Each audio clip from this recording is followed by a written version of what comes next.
Sa mga nagtatanong kung anong gamit kong airbox hose sa 28mm ko na carb sa Rossi KRY, ito gamit ko. Airbox hose siya ng kotse. Yan pang kotse. Nabibend siya. Nabibend. Tapos ang ginawa ko, malaki kasi ito.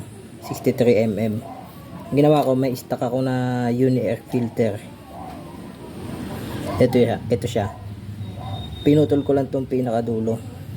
Tapos ito, kukunin ko lang yung pinakamalaki sa dulo. Ayan.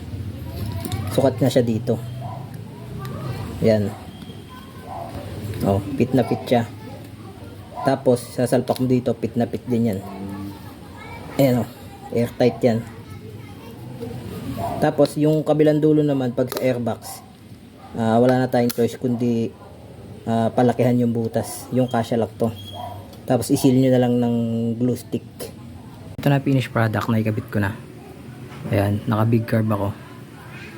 Tapos ayan, napagdugtong ko na yung carb tsaka yung 63mm na airbox hose ng pangkotse. Tapos dito binutas ko to, inalakihan ko, sinil ko na lang siya ng glue stick. Ito dati ginawa kong adapter nya, kaya lang huwag kayong gagamit ito glue stick kasi ito nalulusaw to.